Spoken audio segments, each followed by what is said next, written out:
Okay, तो last week हमने Nifty को डिस्कस किया था और जहाँ पे हमने बोला था कि ये जो एरिया है 24,470 मंथली कैंडल का लो, 24,550 डेली टू वीकली 200 EMA, ये जो एरिया है ये रिवर्सल एरिया बन सकता है। और हमने बोला था कि अगर नेक्स्ट आने वाले 2 दिनों में अगर बाइंग इंटरेस्ट बनता है तो, और जहाँ पे हमने देखा कि बाइंग इंटरेस्ट बना और उसके बाद आज हमें बड़ा गैप अप यहाँ पे देखने के लिए मिला। अभी नेक्स्ट जो है अगेन मार्केट जो है, हमने जो रेंज यहाँ पे देखा है उसी रेंज में फंसा हुआ है, बट अभी जो है वो थोड़ा सा पॉजिटिव जो है मार्केट होते हुए दिख रहा है। और यहाँ पे अगर हम लोग RSI को भी देखते हैं तो ये 52 के भी ऊपर आ रहा है डेली में। और यहाँ पे नीचे में अगर हम लोग देखेंगे तो यहाँ पे देखो MACD में हमें यहाँ पे क्रॉसओवर होते हुए दिख रहा है। और अगर हम लोग डाइवर्जन देखेंगे तो एक हिडन बुलिश डाइवर्जन भी बनते हुए दिख रहा है। तो यहाँ पे जो है अभी व्हाट नेक्स्ट, तो यहाँ पे जो है 24,700 जो है ये निफ्टी के लिए अब है, जो पुराना जो सपोर्ट था 24,550 से लेके 24,70 का, ये सपोर्ट अभी थोड़ा सा ऊपर शिफ्ट हुआ है और 24,700 ये सपोर्ट बन रहा है। और जब तक ये 24,700 एंड 24,470 या 450 हम लोग बोलेंगे, ये जब तक अभी नीचे ब्रेक नहीं होता है तब तक हम लोग अभी थोड़ा सा पॉजिटिव मोमेंटम में ही ट्रेड करेंगे। ऊपर के साइड में 25,115 या 25,100 ये हमारे लिए एक माइनर रेजिस्टेंस एक्ट हो सकता है। और इसके ऊपर अगर मार्केट चलने लगता है तो पॉसिबिलिटी है कि आने वाले कुछ महीने में हम लोग 26,250 270 भी आते हुए देख सकते हैं। और जहां तक हमने ग्लोबल न्यूज की बात चल रही है तो यहाँ पे ये जो ट्रम्प टेरिफ एंड ऑल जो इशू था वो सॉल्व होते हुए दिख रहा है। लेकिन हमारे PM जो है उन्होंने माननीय नरेंद्र मोदी जी ने अच्छा, जो हमारा जो इंडिपेंडेंस डे का जो स्पीच हुआ वहां पे बहुत सारे सेक्टर के लिए बहुत सारी अच्छी अच्छी बातें बताई है। अगर ये सारी चीजें होती है तो डेफिनेटली यहाँ पे हमें नियर टर्म बॉटम बनते हुए दिख रहा है। तो अभी के लिए हम लोग तो थोड़ा सा साइडवेज टू बुलिश ही मार्केट को देखेंगे। देन नेक्स्ट जो है हम लोग अगर बैंक निफ्टी देखते हैं तो बैंक निफ्टी में अगर हमने वही डिस्कस किया था कि जहां जहां पे ये रिवर्सल जोन था वहां पे ये 54,875 ये वीकली 200 EMA 20 EMA था। और यही सपोर्ट है, हमने ये भी बोला था, मतलब यही हम लोग डिस्कस कर रहे थे। और हमने ये भी डिस्कस किया था कि 56,100 ये 50 DMA है, इसके ऊपर जब भी बैंक निफ्टी सस्टेन करेगा ये बुलिश मोमेंटम में आएगा। हालांकि अभी भी बैंक निफ्टी जैसे हमें लग रहा है कि यहाँ से एक रिवर्सल की तैयारी में है। बैंक निफ्टी थोड़ा सा हेजिटेट कर रहा है, तो ऊपर आने के लिए ऐसा लग रहा है कि बैंक निफ्टी थोड़ा सा कंसोलिडेट करेगा और उसके बाद ही जाके 56,100 को ये क्रॉस करने की कोशिश करेगा। नीचे के साइड में बहुत ज्यादा स्ट्रांगली 54,500 जो है एक स्ट्रॉन्ग सपोर्ट है। और उसके नीचे आता है तो 53,500 ये जो है daily 200 exponential moving average of bank Nifty है। तो नीचे बैंक निफ्टी के लिए 53,500 एक स्ट्रॉन्ग सपोर्ट जैसा एक्ट करने की कोशिश करने वाला है। तो अगेन हमारे लिए बैंक निफ्टी थोड़ा सा साइडवेज हो सकता है, निफ्टी हमारा साइडवेज टू बुलिश मोमेंटम में आ रहा है और पॉसिबिलिटी है कि इस कंडीशन में हमने क्या करना है, तो हमने जो भी अच्छी क्वालिटी के स्टॉक है जिनके फंडामेंटल्स अच्छे हैं उनको हम लोग हमारे पोर्टफोलियो में ऐड कर सकते हैं। आज हमारा डिस्कशन का जो स्टॉक है वो है नैटको फार्मा। एक फार्मास्यूटिकल कंपनी है। मार्केट कैपिटल जो है, ये मार्केट कैपिटल 15,600 करोड़ के आसपास, 650 करोड़ के आसपास है। तो एक ठीक ठाक मार्केट कैपिटल है। और हमारे एक्सपेक्टेशन में जो होता है कि 10 to 20,000 के बीच की कंपनी हम लोग देखते हैं जो आगे चल के मल्टी बैगर अगर फंडामेंटली सच में स्ट्रांग होती है तो मल्टी बैगर बने। इसी हिसाब से आज के डेट में इसका करंट प्राइस जो है, आज का क्लोजिंग प्राइस 874 है। और 874 पे इसका बुक वैल्यू जो है वो 425 है। मतलब अगर कंपनी को बंद करना है और सारे शेयर्स अगर बेच दे और इनसे आके इससे जो पैसा मिलेगा, मतलब जो भी एसेट है कंपनी की वो हम लोग बेच दे और जो पैसा मिलेगा उससे सारी बोरोइंग अगर पे कर दे, तो हर एक शेयर होल्डर को एक शेयर के बदले मिनिमम 425 रुपीज मिलेगा। इस जिसके हिसाब से इसका प्राइस टू बुक बहुत अट्रैक्टिव है, 2 के आसपास है। बहुत अच्छा खासा अट्रैक्टिव है। देन यहाँ पे हम लोग रोस, रिटर्न ऑन कैपिटल एम्प्लॉय, मतलब कंपनी ने जो डेट लिया है और इक्विटी से जो पैसा आया है, इस पे कंपनी अच्छा खासा 32% का आरओसी इन्वेस्टर को एंड डेट पेयर्स को दे रही है। आरओई, रिटर्न ऑन इक्विटी, मतलब जहां पे शेयर्स में जिन लोगों ने यहाँ पे इन्वेस्ट किया है उनको ईयर ऑन ईयर 28% का रिटर्न कंपनी जनरेट करके दे रही है। प्रमोटर की होल्डिंग अच्छी खासी 50% है, जिसके साथ में एफआईआई की होल्डिंग 15% है और डीआई की होल्डिंग यहाँ पे ऑलमोस्ट 6% के आसपास है। तो मोटा मोटी 70% के आसपास का जो स्टेक है वो स्ट्रॉन्ग हैंड में है। अगर ऑपरेटिव प्रॉफिट मार्जिन की बात करें तो हैंडसम ऑपरेटिव प्रॉफिट मार्जिन यहाँ पे दिख रहा है जो निकल के आ रहा है ऑलमोस्ट 44.5 या 44.6, मतलब 45% का ऑपरेटिव प्रॉफिट मार्जिन है। स्टॉक का पी अगर देखते हैं तो यहाँ पे हमें स्टॉक का जो पी है वो 9 पे दिख रहा है, जबकि 5 ईयर का स्टॉक का खुद का पी जो है वो 25 है। मतलब खुद से कंपेयर करें तो भी ये स्टॉक अच्छा खासा सस्ता है। और इंडस्ट्री का पी देखिए तो 33 है, तो इंडस्ट्री के पी से भी लगभग आधे से भी कम पी पे ये स्टॉक हमें मिल रहा है। अगर हम लोग टॉप लाइन की बात करते हैं तो सेल्स ग्रोथ जो है वो यहाँ पे अगर हम लोग देखते हैं तो 5 साल का सेल्स ग्रोथ 18% है, जिसके कंपैरिजन में 3 इयर्स का सेल्स ग्रोथ, लास्ट 3 ईयर का सेल्स ग्रोथ ऑलमोस्ट 40% बढ़ा है, जो 32% के आसपास आ रहा है। और जिस वजह से स्टॉक हमें इतना सस्ते पी पे मिल रहा है, उसका रीजन हम लोग देख पा रहे हैं कि जो करंट ईयर का जो सेल्स ग्रोथ है वो ड्रॉप हुआ है 31%, 32% से 4% पे आया है। अगर बॉटम लाइन यानी प्रॉफिट की बात करते हैं तो 5 ईयर का प्रॉफिट ग्रोथ 33% है, जिसके कंपैरिजन में लास्ट 3 ईयर का अच्छा खासा 130% के आसपास आया है। और करंट ईयर में ये प्रॉफिट थोड़ा सा डिक्लाइन हुआ है, जिसकी वजह से स्टॉक का पी नीचे आया है, क्योंकि प्राइस जो है स्टॉक का वो टूटा है। अगर स्टॉक का प्राइस टूटता है तो जी उसकी वजह से भी प्राइस टू अर्निंग यानी पी रेशो भी कम हो जाता है।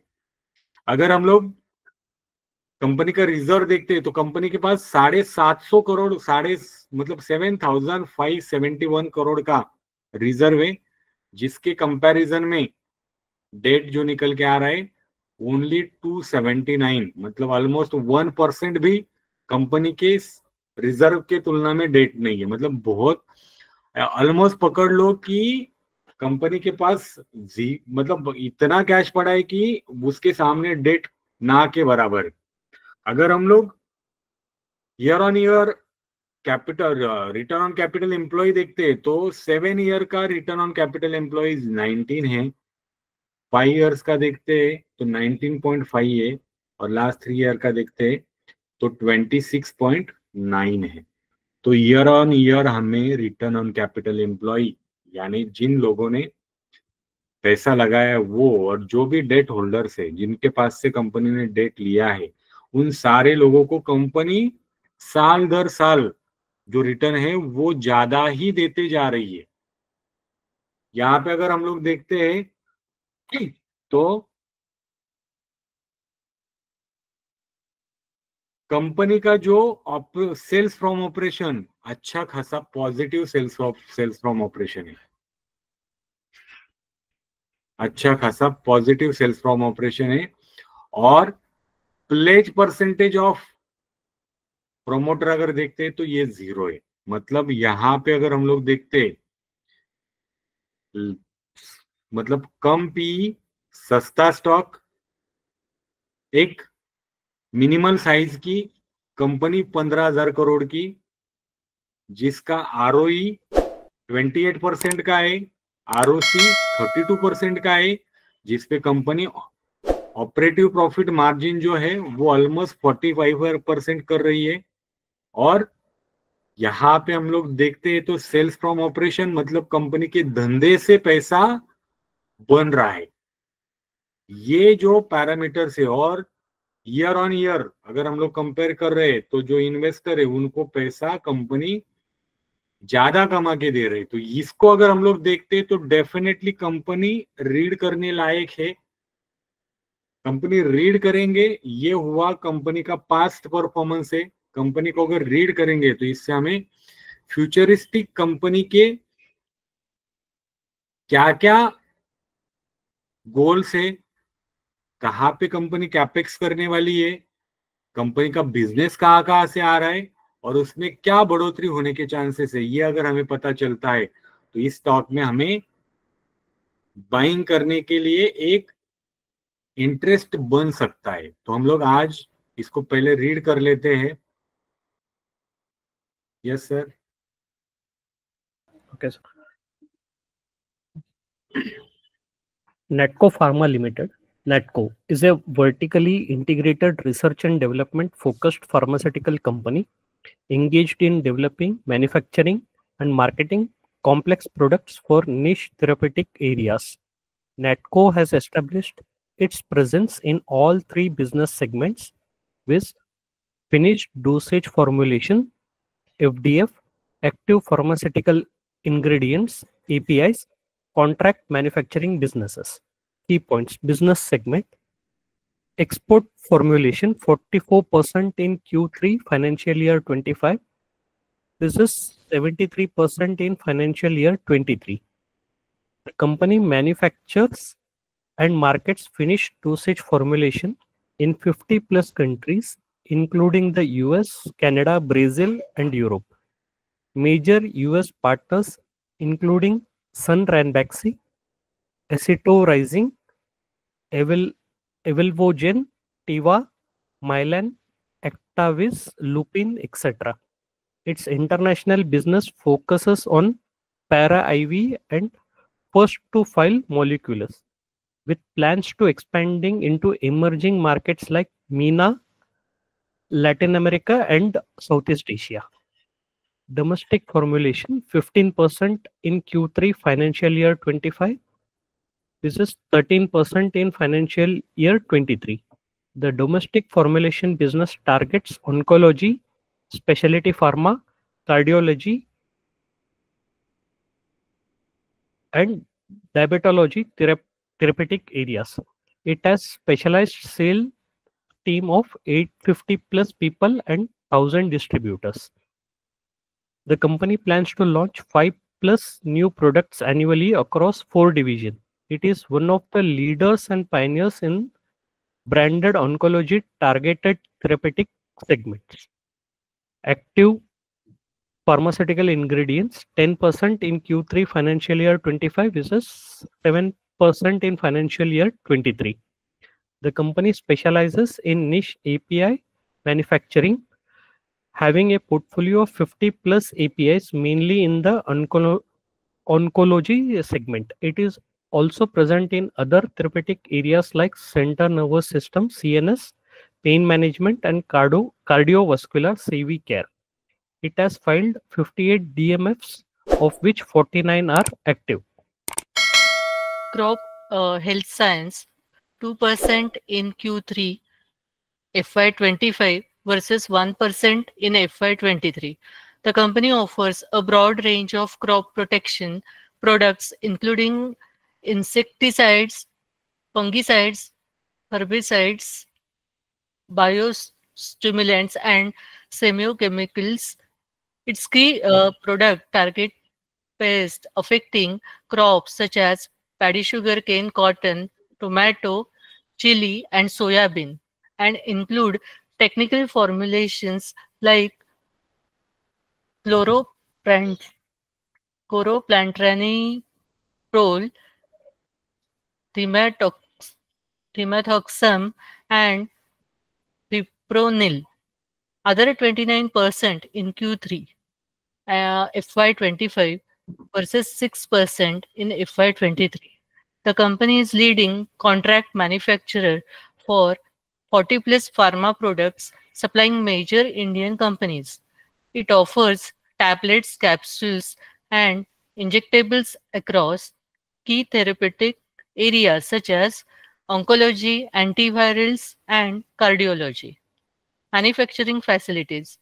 The company operates 8 manufacturing plants, including 5 for finished dosage formulations, 2 for APIs, and 1 for agrochemicals in Telangana, Tamil Nadu, Uttarakhand, Assam, and Andhra Pradesh. R&D.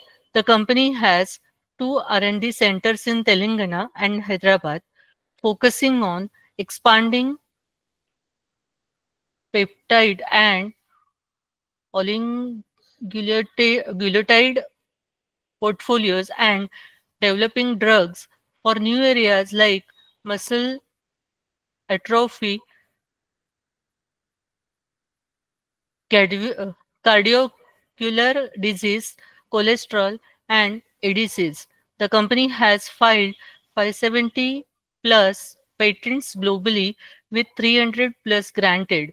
It spends 7 to 8% of its net sales on R&D annually. Product pipeline. As of Q3 FY25, its US pipeline includes 28 para IV fillings, of which 13 have received either tentative or final approval. The portfolio is focused on critical therapeutic areas such as oncology, diabetes, weight management, and cardiovascular disease. Litigation updates. In October 24, the company announced that Mylan Pharmaceuticals and Novo Nordisk had settled the US patent litigation regarding generic Ozempic. Natco and Milan are collaborating on the development of the generic with Stelis as the manufacturing partner. Investment. In September 24, Natco Pharma's Canadian subsidiary invested $8 million in eGenesis, a US-based biotech firm focused on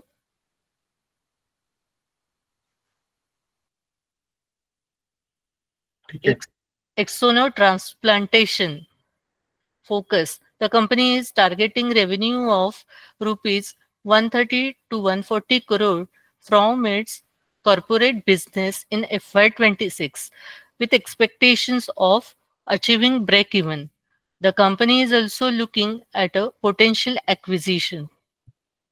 yes, तो company जो है pharmaceutical company है majorly. पहले जो company थी वो बहुत ज्यादा एक्सपोर्ट पे डिपेंड थी, जहाँ पे हमने देखा कि कंपनी ने डोमेस्टिक FY25 में डोमेस्टिक जो सेल जो का वर्क था वो 13% से 15% पे गए। Then company third party manufacturing भी बना के देती है। स्पेशली कंपनी जो है अभी यहाँ पे जो पेस्टिसाइड है वहां पे भी एंटर करने की कोशिश कर रही है। देन कंपनी जो है, कंपनी का मेजरली जो वर्क है वो सुपर स्पेशलिटी लेवल पे ज्यादा काम कर रही है। मतलब मेडिकल ऑन्कोलॉजी यानी कैंसर की जो दवा है वहां पे कंपनी का मेजरली एक्सपोर्ट है, और बहुत सारे कंट्रीज में ये कंपनी जो है वो एक्सपोर्ट करती है। देन कार्डियोवास्कुलर डिसीज यानी हार्ट की जो दवाइयाँ है वहां पे भी कंपनी अच्छा खासा अपना काम कर रही है। देन नेक्स्ट है CNS यानी सेंट्रल नर्वस सिस्टम, जहाँ पे जहाँ पे कंपनी अपना ग्रो मतलब काम करना चाह रही है। और यहाँ पे अगर हम लोग देखते हैं तो ये थर्ड पार्टी मैन्युफैक्चरिंग भी करके दे रही है। मतलब को जो भी बड़ी बड़ी कंपनियां हैं उनको भी ये अच्छा खासा मैन्युफैक्चरिंग जो है वो करके दे रही है। और यहाँ पे अगर हम लोग देखते हैं तो कंपनी रिसर्च में भी और पेटेंट बनाने में भी काफी फोकस्ड है। देन कंपनी ने अच्छा खासा यहाँ पे जो है वो फॉरेन्स मतलब बाहर की कंट्रीज से भी इन्वेस्टमेंट यहाँ पे लाया हुआ है। देन अलग अलग फार्मा कंपनी के साथ में इसका जॉइंट वेंचर भी चल रहा है। तो जहां तक अगर हम लोग देख रहे हैं कि कंपनी का जो फोकस है मेजरली जो medical oncology, then cardiovascular diseases, then diabetes, यहाँ पे स्पेशलिटी प्रोडक्ट पे कंपनी काम कर रही है। और हम लोग अगर देखते हैं तो ये जो डिसीजेस है हम लोग अभी बहुत वाइडली देख रहे हैं। तो आगे चल के कंपनी का अगर मैन्युफैक्चरिंग एंड ऑल ये और अगर इम्प्रूवमेंट होता है तो कंपनी अच्छा खासा और प्रॉफिट में आने की प्रोबेबिलिटी यहाँ पे दिख रही है।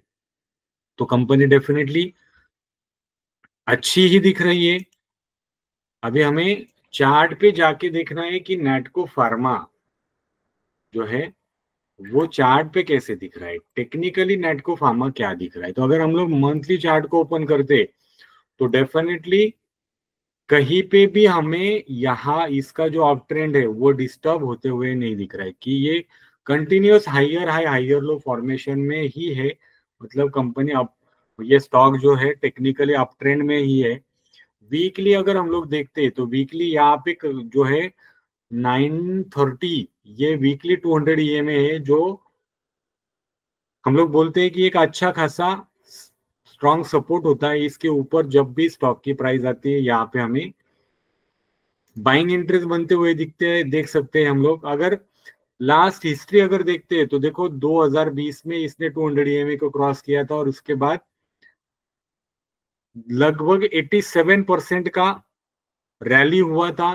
देन उसके बाद यहाँ पे 2023 में इसने 200 EMA को क्रॉस किया और उसके बाद 126% का रैली हुआ।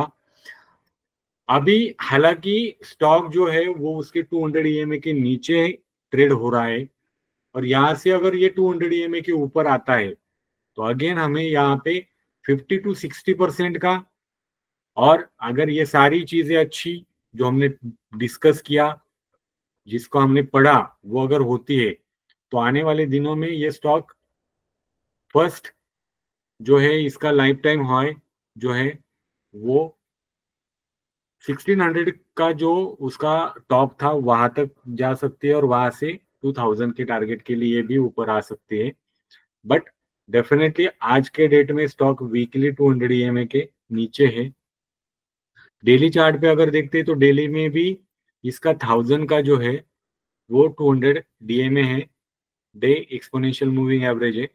तो यहाँ पे भी ये इसके नीचे ही चल रहा है, बट प्राइस में अगर यहाँ से रिवर्सल आता है और अगेन जो इस ईयर का top line and bottom line जो डिस्टर्ब हुआ है वो अगर सेटल होता है तो डेफिनेटली ये स्टॉक जो है अगर 930,000 की लेवल अगर क्रॉस करता है तो फिर आने वाले दिनों में हम लोग ये स्टॉक में या आने वाले साल 2 साल 5 साल में ये स्टॉक को हम लोग डबल होते हुए भी देख सकते हैं। तो अगर ये स्टॉक आपको अच्छा लगा होगा तो डेफिनेटली कमेंट में कमेंट करिए, और ये हमारा जो प्रयास है अगर ये आपको अच्छा लग रहा है तो हमारे चैनल को सब्सक्राइब करो, आपके दोस्तों के साथ शेयर करो। Thank you very much.